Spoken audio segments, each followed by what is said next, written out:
Good morning, students. How are you all? Hope you all are fine, doing good, and staying your home.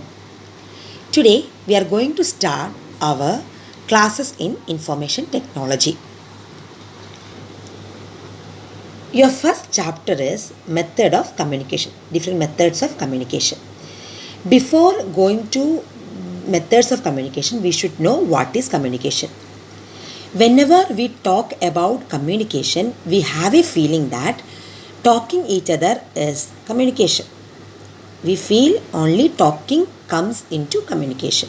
But communication is not mere talking. It is more than that. So let us see what is communication. See the definition what I have written here.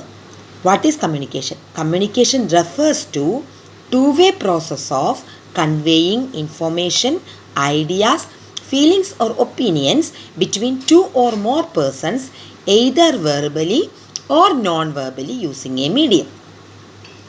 Communication refers to two-way process of conveying information. So communication is a two-way process. For what it is used? It uses for conveying information, ideas, feelings or opinions. It uses for conveying information, ideas, feelings or opinions, and there should be two or more persons. Between two or more persons, either verbally or non-verbally using a medium. So communication can be either verbally or non-verbally between two or more persons using a medium. So this is the meaning of communication. Now let us see what are the elements of communication. We should understand the basic elements of communication. These four are the major elements of communication. There are some minor elements also. But before that, we should understand thoroughly what are the major elements of communication. So the first element is sender. Sender is the person who is sending the message, or sender is a person who starts the conversation, starts the communication. He is sender. Message is the content of the communication. Okay, it may consist information, ideas, feelings or opinion. That is message.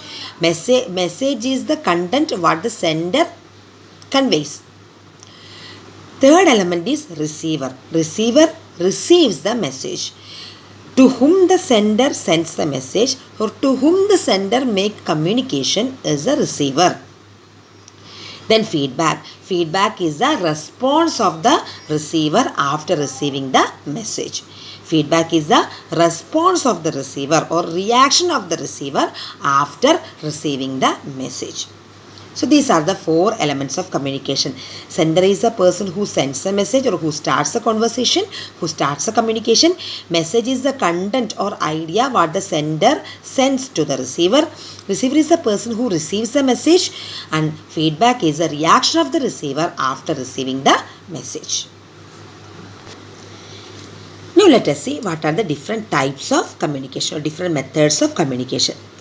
Communication can be classified on the basis of either channels or purpose. Communication can be classified on the basis of channels or on the basis of purpose. On the basis of channels, communication can be classified into three. They are verbal communication, non-verbal communication and a visual communication. On the basis of channels, communication can be classified into verbal communication, non-verbal communication and a visual communication. Again, verbal communication can be classified into oral communication and written communication. So, communication can be classified according to channels or according to purpose.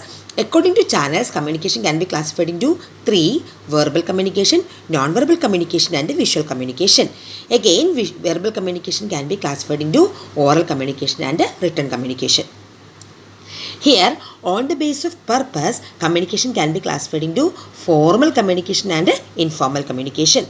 Formal communication can further classified into vertical communication, horizontal communication and original communication.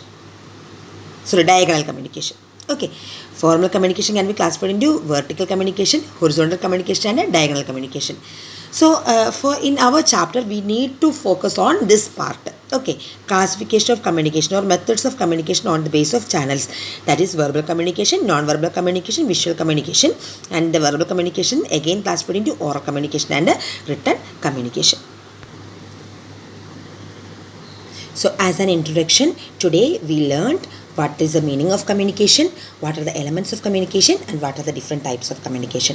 From tomorrow onwards, we will be focused on this type of communication. Tomorrow we will learn verbal communication and its different types. Okay, thank you. Have a good day.